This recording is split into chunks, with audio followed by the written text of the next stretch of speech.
Quand il descend, oui, tout s'arrête. Il y a transfert entre ciel et terre. Le Togo a connu sa deuxième grande visitation de Dieu, chose effective grâce à la seconde sublime soirée de louange et d'adoration déroulée au Palais des Congrès de Lomé. Quand bien même la pluie s'est déchaînée, les véritables adorateurs ont remis le diable à sa place de par leur présence. L'atmosphère de ce dimanche 14 avril 2019 n'a rien à envier à celui de la première édition.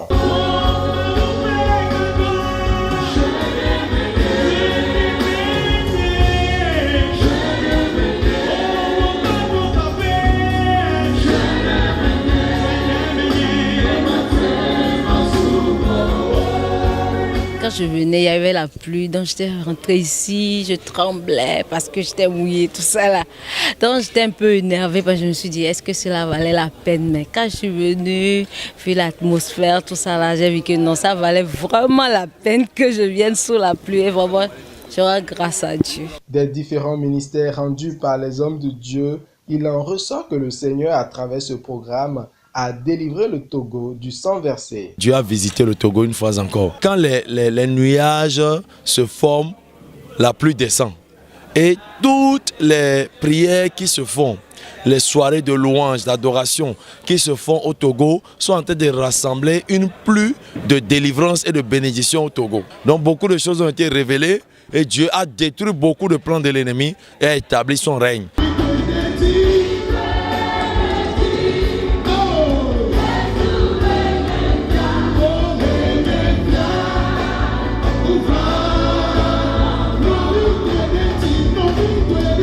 Le 14 juillet, dans 3 mois, nous serons encore à Lomé pour la 3e édition de la sublime soirée de louange et d'adoration à Lomé. Et le 30 mai déjà, nous avons les 10 heures dans sa présence. En temps, on faisait 8 heures, maintenant c'est 10 heures. Parce que le Seigneur nous étend les limites.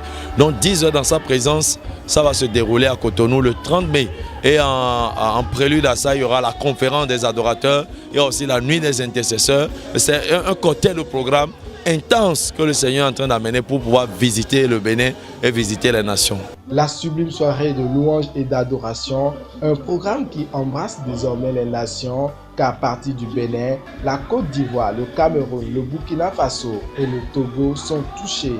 En attendant le reste du monde entier, ce programme de réveil se veut un puissant moyen par lequel le Seigneur prépare son peuple pour l'enlèvement.